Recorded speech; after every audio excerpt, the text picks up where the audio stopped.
I'm Luna, 36 female. I live in a quiet suburban town that I used to think was the backdrop for my perfect life.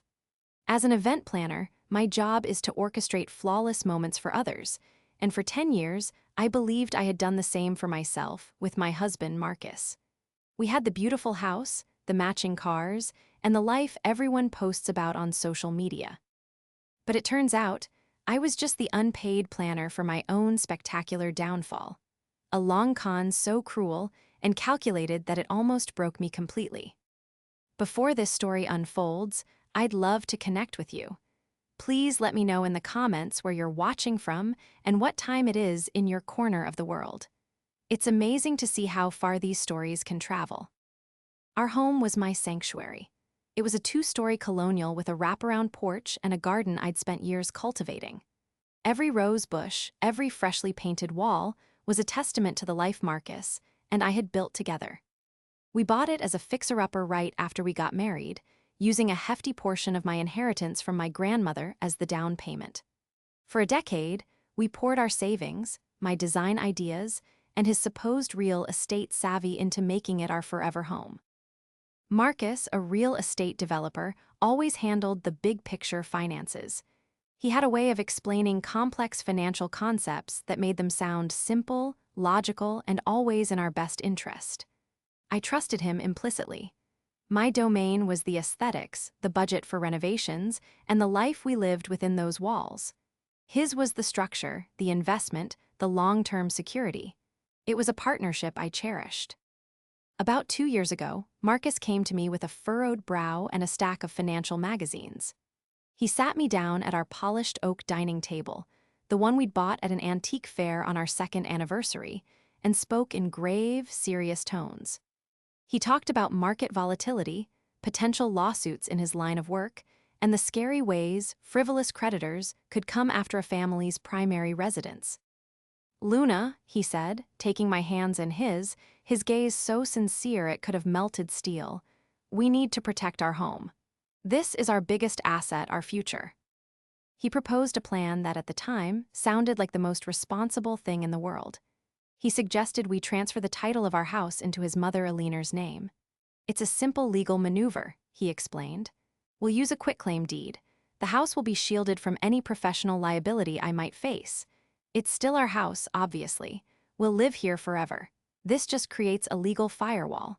My mom understands completely. She'll sign it back over to us the second we ask."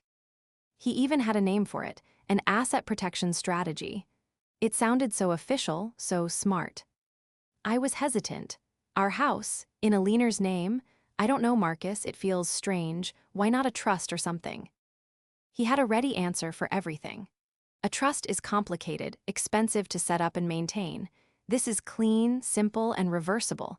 Alina is family. Who could be safer? She loves you like a daughter. That last part was a stretch. Alina, a retired paralegal, was always polite but maintained a cool distance. Her compliments felt like evaluations, and her advice often came with a subtle barb. But she was Marcus's mother, and she had never been openly hostile. I chalked up her reserved nature to her generation. "She was a paralegal, Luna," Marcus continued, playing his trump card. "She knows the ins and outs of this stuff. She agrees it's the smartest move we can make. It's to protect us, to protect you." He framed it as an act of love, of ultimate foresight. He was protecting me from a hypothetical, faceless threat. The irony is so thick now, I could choke on it. We talked about it for weeks. Every time I raised a concern, he'd have a patient, logical-sounding answer. He drew diagrams on napkins, showed me articles about developers who lost everything, and reminded me that the down payment from my inheritance was the very seed that had grown into this beautiful asset he was so desperate to protect. He made me feel like questioning him was questioning his love and his competence. Eventually, worn down by his persistence and reassured by his seemingly flawless logic, I agreed. I loved him and I trusted him. That was my fatal mistake. The signing was a sterile affair at a small law office. Alina was there, patting my arm and telling me I was a good, sensible wife. She smiled, a thin, tight-lipped expression that didn't reach her eyes. The lawyer was a man I'd never met, a colleague of Marcus's, he said. He briskly explained the document, making it all sound like routine paperwork. I remember my hand trembling slightly as I signed the quitclaim deed, the document that handed over the legal ownership of my home, the home bought with my family's money, to my mother-in-law for the grand sum of $1. Marcus squeezed at my shoulder, whispering, "You're doing the right thing, honey. Our future is safe now." I felt a pang of unease, a tiny voice in the back of my mind screaming that I was making a terrible mistake, but I silenced it. I chose to believe in the man I married, in the life we had built, and in the story he was telling me. That signature was not just a legal act, it was an act of faith, a declaration of my complete and utter trust in him. For the next 2 years, life continued as normal. We celebrated anniversaries, hosted barbecues, and I continued to tend my garden, oblivious to the fact that I was now just a tenant in my own life, living in a house that was no longer mine. The lie was so complete, so seamless, that I never saw the betrayal coming. The day my world fell apart was a Tuesday. It was gray and drizzling, the kind of weather that seeps into your bones. I was working from home, finalizing the logistics for a large corporate charity gala. I was in my element, juggling vendors, confirming timelines, and making sure every single detail was perfect. My laptop was open on the kitchen island, surrounded by color-coded binders and swatches. I remember feeling a small sense of satisfaction, the kind you get when a complex plan clicks into place. Marcus was supposedly on a business trip, a last-minute development deal in another state. He'd been traveling more frequently over the past few months, always with a plausible-sounding reason. He'd called that morning, his voice a little distant, and wished me a productive day. Around 2 p.m., the doorbell rang. I was expecting a floral delivery for the gala, so I answered it without a second thought. Standing on my porch was not a delivery person, but a man in a rumpled suit holding a leather satchel. He looked grim and official. "Luna," he asked, his tone flat. "Yes, can I help you?" I asked, a knot of confusion tightening in my stomach. "I'm here to serve you with these documents," he said, extending a thick manila envelope. He didn't wait for me to take it, he just pushed it into my hand, his duty done. "You've been served." I stood there, dumbfounded, the envelope feeling both heavy and insignificant in my hand. "Served? Served with what?" He just shrugged, a gesture of professional indifference. "It's all in there, ma'am." He turned and walked back down the path to his car, leaving me alone on the porch with the rain and the envelope. My heart was pounding a frantic rhythm against my ribs. I closed the door, my hands shaking so badly I could barely break the seal on the envelope. I slid the papers out and spread them across the kitchen island, right next to the seating chart for the gala. The words at the top of the first page leaped out at me, stark and brutal in their legal formality. Petition for dissolution of marriage. I read it again, and again, the words swam before my eyes. Marcus was divorcing me. There was no conversation, no fight, no warning, just a stranger on my doorstep and a stack of papers that felt like a death certificate for my marriage. My first thought was that it was a mistake, a horrible, absurd prank. I immediately called Marcus. The call went straight to voicemail. "Hi, you've reached Marcus. I'm unable to take your call right now." I tried again. Voicemail. My panic began to curdle into a cold, terrifying dread. I sank onto a kitchen stool, the perfectly organized plans for the gala mocking me with their orderliness while my own life had just been detonated. I scanned through the documents, my mind struggling to process the legalese. Then I saw the section on property and assets. It was short, shockingly short. It stated that all marital assets had been equitably divided prior to the filing. It listed my car, my personal savings account, and my retirement fund. Conspicuously absent was our house. The home I was sitting in. The home I had poured my heart, soul, and inheritance into. A new wave of nausea washed over me. I remembered the quitclaim deed, the asset protection strategy, the reassuring words from Marcus, and the thin-lipped smile from his mother, Eleanor. It wasn't a strategy to protect us. It was a strategy to dispossess me. The pieces started to click into place with sickening speed. The increased business trips, the slight emotional distance I had mistaken for work stress. The way he'd been subtly separating his finances from ours, encouraging me to use my own accounts for personal projects. He hadn't been building a firewall, he had been methodically looting our life, and he had convinced me to help him do it.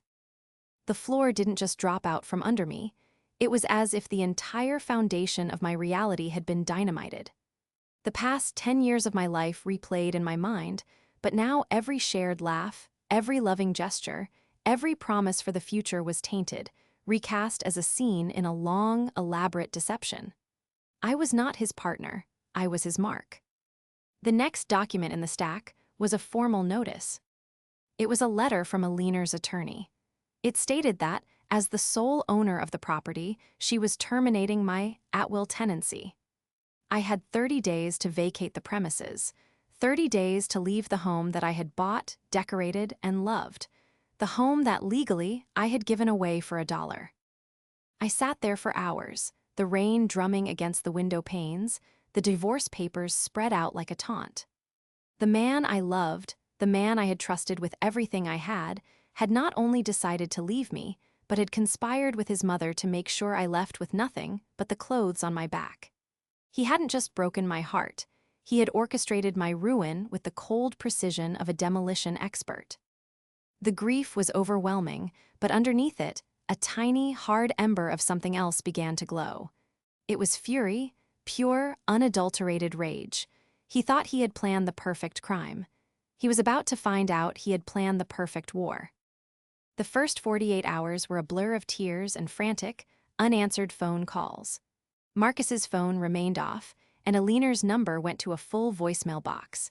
It was a coordinated, tactical silence. They had dropped the bomb and retreated to a safe distance to watch the fallout. I felt utterly alone, trapped in a house full of ghosts and memories that now felt like lies.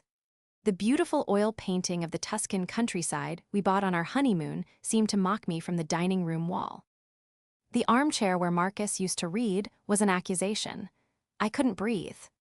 On the third day, the fog of shock began to lift, replaced by a desperate need for answers. My first and only call was to Sophia. Sophia and I had been best friends since college, our bond forged over late-night study sessions and cheap pizza. While I had gone into the chaotic world of event planning, she had pursued a career that suited her meticulous, analytical mind: forensic accounting. She was the calmest, most rational person I knew, a human lie detector who found truth in numbers. When she answered the phone, I could barely get the words out. I sobbed my way through the story, the divorce papers, the quitclaim deed, the eviction notice. She didn't interrupt. She just listened, her silence a comforting presence on the other end of the line. When I finally ran out of words, her voice was steady and firm. "Stay put, Luna. Don't pack a single box. Don't respond to anyone. I'm on my way." 2 hours later, she was at my door with a container of my favorite soup and a laptop. She hugged me tightly, and for the first time in days, I felt a flicker of hope. Sophia wasn't just a friend, she was a lifeline. We sat at the kitchen island, the divorce papers now neatly stacked between us. Sophia put on a pair of reading glasses and began to go through them, her expression shifting from sympathetic to professionally curious, and finally to cold anger. "He planned this, Luna," she said, her voice low. "This wasn't a spur-of-the-moment decision.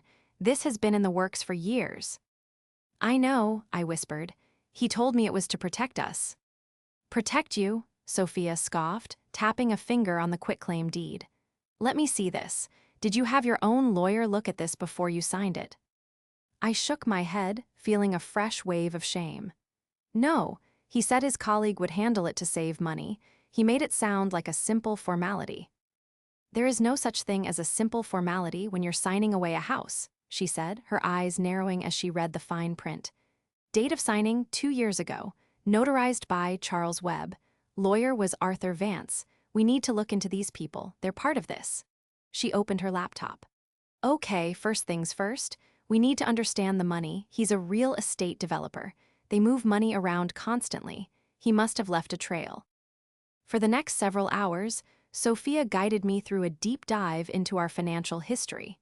Since Marcus had always managed the investments and major accounts, I had only a surface-level understanding. He had always encouraged me to focus on my business, telling me he had the boring stuff covered. Now, I realized my ignorance had been his greatest tool. Sophia had me log into every account I still had access to. Our old joint checking account, now with a balance of almost zero, my credit card statements, and my business account. He convinced you to use your business account for most of the household renovations in the last year, didn't he? Sophia asked, pointing to a series of large payments to contractors. I nodded. He said it was easier for tax purposes, that we could write it off as a home office expense. He was using your money to improve his mother's asset, Sophia stated flatly. That's not just deceitful, Luna, that's fraud. The word hung in the air. Fraud. It was a cold, hard, ugly word, and it described my marriage perfectly. As we dug deeper, the picture became clearer and more horrifying. We found TH. At a year before the quitclaim deed was signed, Marcus had refinanced the house, pulling out a significant amount of equity. He had told me it was to consolidate some old debts and get a better interest rate. I had signed the papers without much thought. Now, looking at the bank statements from that time, Sophia found that the lump sum from the refinance hadn't gone to any debts. It had been transferred to a newly opened investment account, an account that was solely in Marcus's name. He had drained the equity, then convinced me to sign the empty shell of an asset over to his mother. The final blow came when we looked at the deed itself again. Sophia's eyes landed on the legal description of the property. She pulled up the county's public property records on her laptop and compared the two. "Oh, you have got to be kidding me," she muttered, leaning closer to the screen. "What is it?" I asked, my stomach in knots. "The deed you signed. It includes the adjacent empty lot." I was confused. What empty lot? "The small, wooded lot next door, the one Mrs. Gable owned before she passed away. Did you know Marcus bought it?" I stared at her, completely bewildered. "No, he never said a word. He told me the city was turning it into a small park." Sophia's fingers flew across the keyboard. She pulled up the sales record.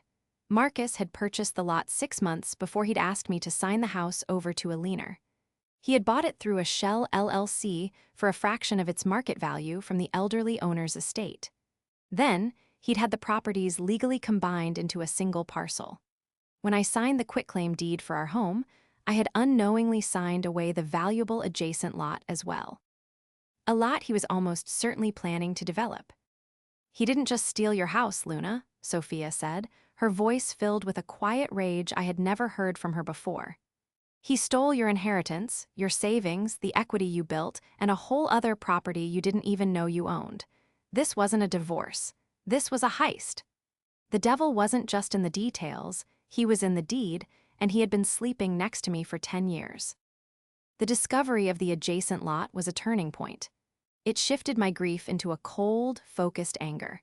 This wasn't just a betrayal of love, it was a meticulously planned financial crime.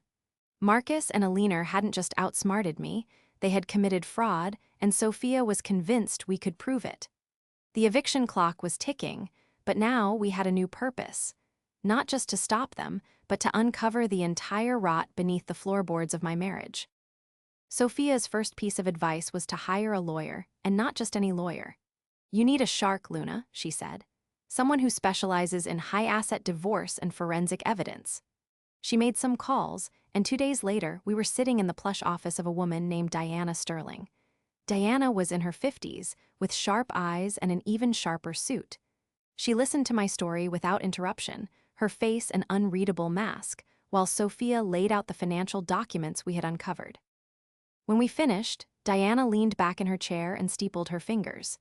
"This is a classic case of fraudulent conveyance and constructive fraud," she said, her voice calm but carrying an undertone of steel. "He induced you to sign over an asset under false pretenses for the purpose of shielding it from equitable distribution in a planned divorce. The fact that his mother, a former paralegal, was the recipient makes it a conspiracy. This is ugly, and that's good for us." Diana's confidence was a balm to my shattered nerves. She explained the legal path forward. First, we would file a motion to set aside the quitclaim deed based on fraud. At the same time, we would file for an immediate injunction to prevent a liener from selling or transferring the property. They think you're going to pack your bags and cry, Diana said. They won't be expecting a fight. We need to hit them hard and fast before they can liquidate the asset. While Diana prepared the legal assault, Sophia and I became a two-woman investigation team. We turned my dining room into a war room, covering the table with bank statements, property records, and timelines.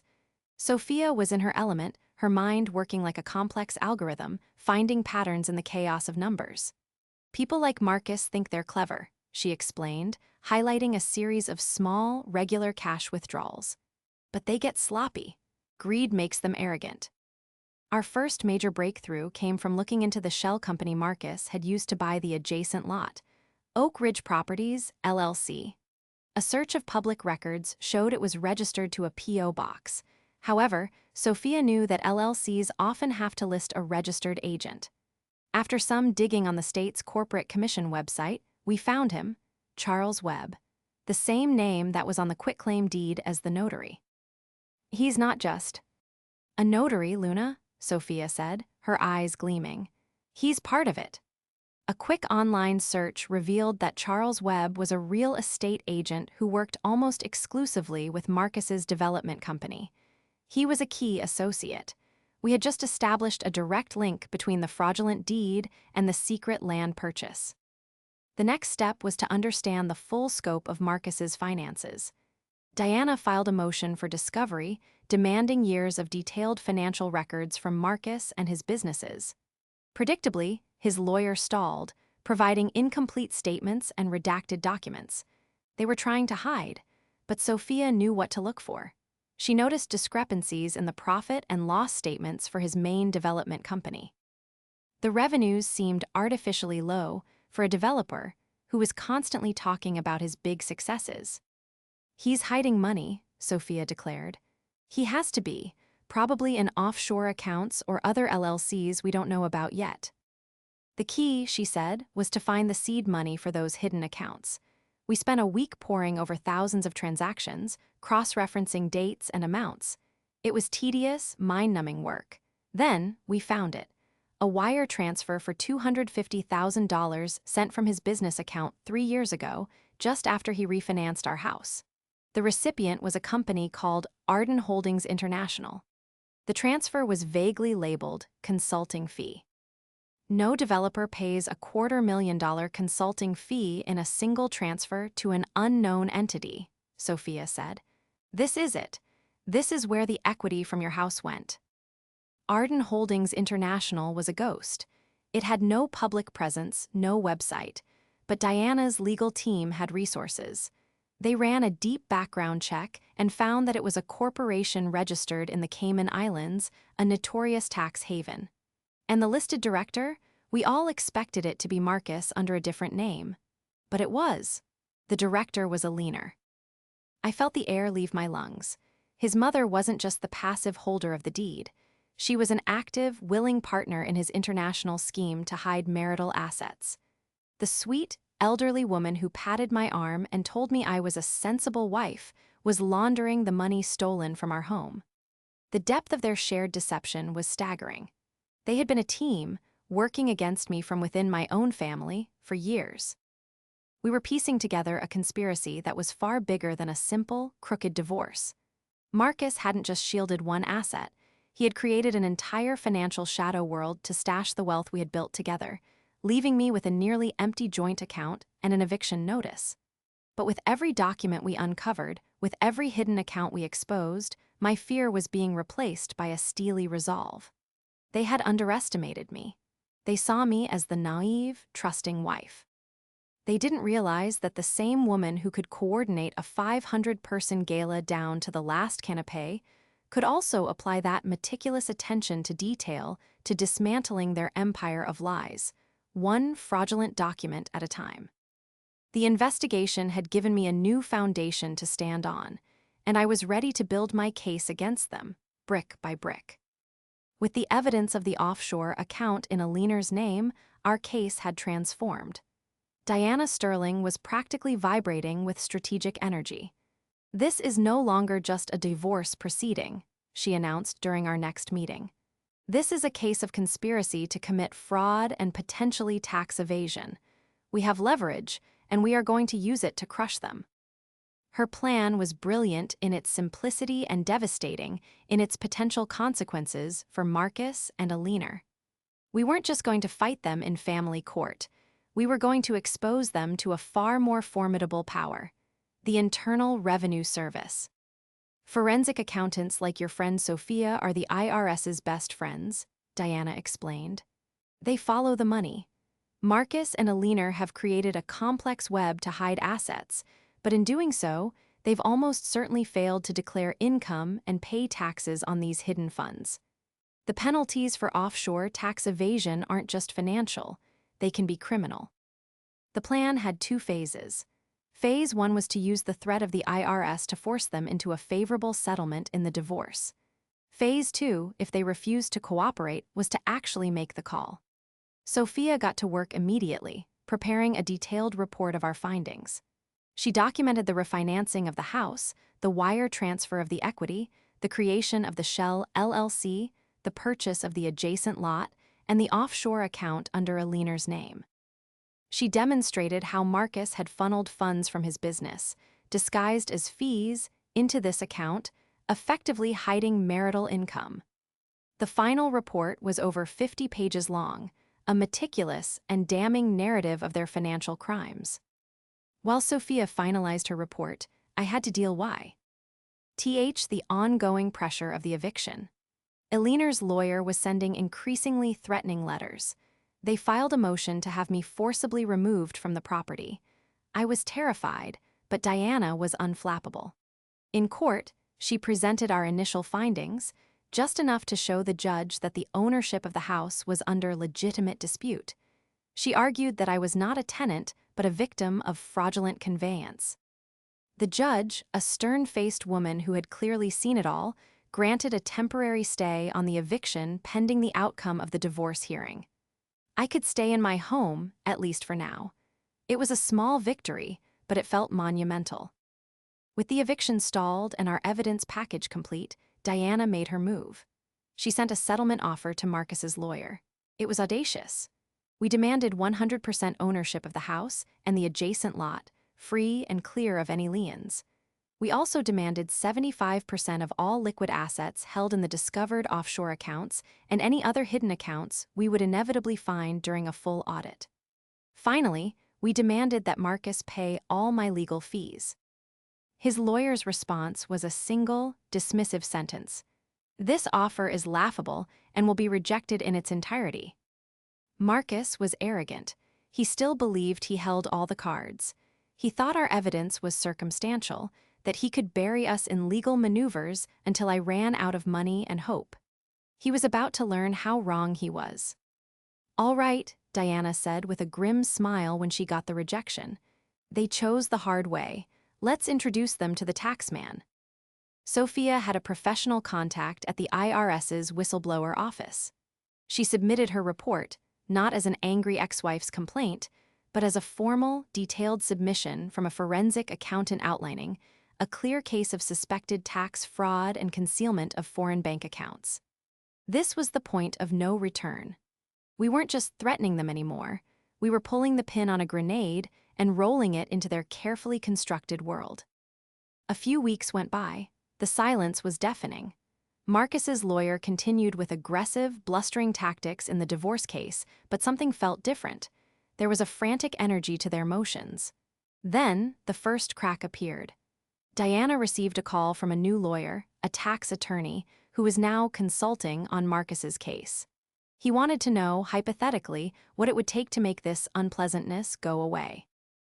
Diana's response was ice cold. "The time for hypothetical discussions is over. The IRS has been notified." We learned later from a source what happened next. Both Marcus and Alina received a letter from the Department of the Treasury. It was a formal notification that their financial records, both personal and corporate, were under audit. For a real estate developer like Marcus, whose business relied on loans and a reputation of financial stability, a full-blown IRS audit was a catastrophe. For Alina, A retiree who had likely been assured this was a no-risk way to help her son. It was a terrifying prospect that could lead to massive penalties and even jail time. Suddenly, their united front began to crumble. Eleanor started calling Marcus constantly, panicked. We knew this because her lawyer contacted Diana, asking for a separate meeting. Eleanor wanted to cut a deal. She claimed she was just following her son's advice and had no idea about the complexities of the situation. Diana saw the opening immediately. She offered Eleanor full immunity from any civil claims. I might file against her in exchange for a sworn affidavit detailing her entire involvement in the scheme, every conversation, every document she signed, and full access to the offshore account she controlled. Trapped between her son's lies and the very real threat of the IRS, Eleanor chose to save herself. She sang like a canary. Eleanor's affidavit was the final nail in Marcus's coffin. It was a complete confession, corroborating every piece of evidence Sophia and I had uncovered. She admitted that Marcus had told her the plan was to hide the assets from me in preparation for a divorce. She admitted he had coached her on what to say. She handed over the statements for the Cayman Islands account, which held even more money than we had suspected. The calculated revenge was complete. We hadn't just found the money, we had turned his own mother into our star witness. The taxman wasn't just coming for Marcus, he was bringing our entire case with him. The day of the settlement conference felt like the climax of a movie I never wanted to star in. We weren't in a courtroom, but in a large, sterile conference room at a neutral law firm. The air was thick with tension. On one side of a long, polished mahogany table sat Diana, Sophia, and me. On the other side sat Marcus, his lead divorce attorney, and his new, very expensive-looking tax lawyer. Eleanor was not present. Her sworn affidavit sat in the center of the table. Like a loaded weapon. Marcus looked terrible. The confident, charming man I had married was gone, replaced by a pale, haggard stranger with dark circles under his eyes. He refused to look at me, staring instead at a spot on the wall behind my head. His arrogance had evaporated, replaced by the quiet, simmering panic of a man who had been outmaneuvered and was only now realizing the extent of his defeat. Diana began the meeting. She didn't raise her voice. She didn't need to. She calmly laid out our position, her tone clipped and precise. She summarized the evidence: the fraudulent conveyance of the house, the hidden purchase of the adjacent lot, the offshore account, the wire transfers, and finally, the sworn testimony of his own mother. "So, this is where we are," Diana concluded, folding her hands on the table. "My client was the victim of a multi-year conspiracy to defraud her of her marital assets. A conspiracy that, as a byproduct, seems to have involved significant tax irregularities. The IRS is now conducting a full audit of both of your personal and business finances. An audit that was initiated based on a whistleblower report supported by the evidence we have in our possession, including your mother's full confession." Marcus's tax lawyer cleared his throat. "My client is prepared to be reasonable," he said, his voice smooth and conciliatory. "We are willing to offer Ms. Luna the house and a generous financial settlement to resolve this matter amicably." Diana smiled, a sharp, predatory expression. "Amicably? That ship sailed when your client served my client with divorce papers and an eviction notice. We are no longer in the realm of generous offers. We are in the realm of unconditional surrender." She slid our original settlement offer across the table, the one his first lawyer had called laughable. "This is our demand. It is not an opening position for negotiation. You will sign over the quitclaim deed to the house and the adjacent lot, free of all encumbrances, within 48 hours. You will wire 75% of the funds from the Arden Holdings account to a trust account set up by my firm. You will sign a sworn statement detailing all other hidden assets, which will also be subject to the 75-25 split. And you will pay all of my client's legal fees. In return," she paused for effect, "we will not introduce Eleanor's affidavit into the public court record, and we will not file a separate civil suit for damages related to the fraud." Marcus finally spoke, his voice raspy. This is extortion. No, Diana corrected him calmly. This is a choice. You can agree to these terms, which represent a fair distribution of the assets you tried to steal, and focus all of your energy on the mess you've made with the IRS. Or you can refuse, and we will proceed to a public trial. We will put your mother on the stand. We will subpoena your business partners. We will dismantle your reputation piece by piece in open court. The fraud will become a matter of public record, which I'm sure your lenders and the IRS will find fascinating. The choice is yours. A heavy silence filled the room. Marcus stared at his lawyers, searching for an escape route that didn't exist. His divorce attorney looked down at his legal pad, doodling. The tax lawyer gave a barely perceptible shake of his head. He knew they were cornered. The threat of a public trial, combined with an active IRS investigation, was a death sentence for Marcus's career. I watched him, not with hatred, but with a strange, detached pity. He had done this to himself. His greed and cruelty had led him directly to this moment. He had built a house of cards, and now it was collapsing on top of him. After a long, tense consultation with his lawyers in hushed whispers, Marcus finally looked up. His eyes met mine for the first time that day. They were empty, defeated. "Fine," he choked out, the word barely audible. "I agree." The rest of the meeting was a blur of paperwork. Documents were signed, notarized, and exchanged. Marcus signed the new quitclaim deed, his hand shaking slightly, returning the house, my house, to me. He authorized the wire transfers. He agreed to every single one of our terms. He had no choice. It was a complete and total victory. As we walked out of the conference room, leaving Marcus and his team to salvage what was left of his imploding financial life, Sophia put an arm around me. "You did it, Luna," she said softly. I took a deep breath of the outside air, which suddenly felt cleaner, lighter. I hadn't just won back my house. I had won back my life. I had faced the worst betrayal imaginable and had not only survived but fought back with intelligence and strength I never knew I possessed. The audit of his lies was over. Now, the audit of my own life could begin. The days following the settlement were surreal. The wire transfer, a staggering sum of money, appeared in the trust account Diana had set up. The new deed, with my name and mine alone on it, arrived by courier. I held it in my hands, the paper feeling solid and real. It was more than a legal document, it was a symbol of my reclamation. I had walked through fire and come out the other side, not just intact, but stronger. The first thing I did was change the locks on the house. As the locksmith worked, I walked through the rooms, seeing them with new eyes.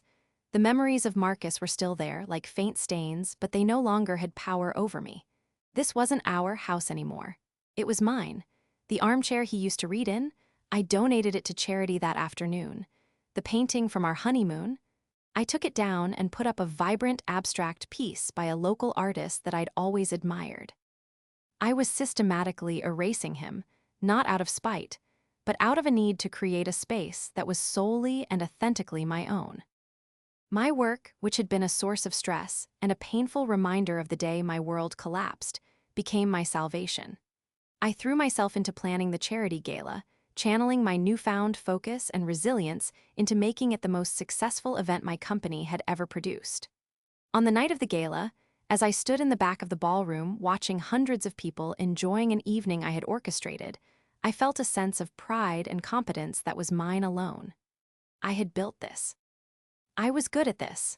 My identity was not tied to being Marcus's wife, it was my own. Sophia and I celebrated my victory with a weekend trip to a coastal town. We sat on the beach, watching the waves crash against the shore, and for the first time in years, I felt a profound sense of peace. "What do you think will happen to him?" I asked, sipping my wine. Sophia shrugged. "The IRS audit will be brutal. They don't take kindly to offshore accounts and hidden income. He'll pay massive fines, penalties, maybe worse. His business will suffer. People don't like to invest with a developer who is publicly known for fraud. He'll survive, people like him always do, but he'll never have the status or the power he was so desperate to protect." We later heard through the grapevine that the audit was as devastating as we'd predicted. Marcus was forced to sell off large portions of his development company to pay his tax liabilities. His reputation was in tatters. Eleanor, having cooperated, escaped with hefty fines but no criminal charges. She sold her small condo and moved to a different state, disappearing from our lives completely.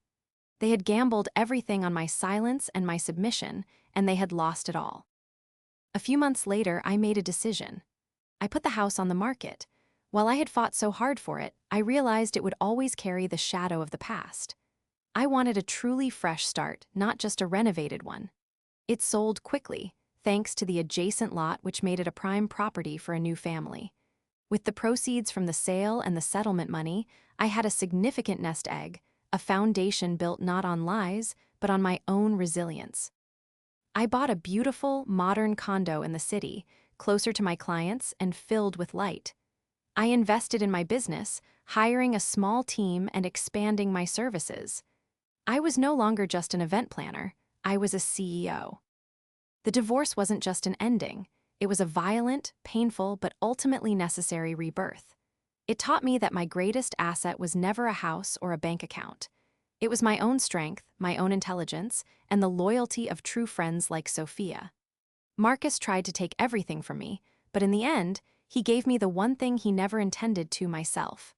I had closed the door on the life he had designed, and now I was finally free to build my own. And the view from here was beautiful.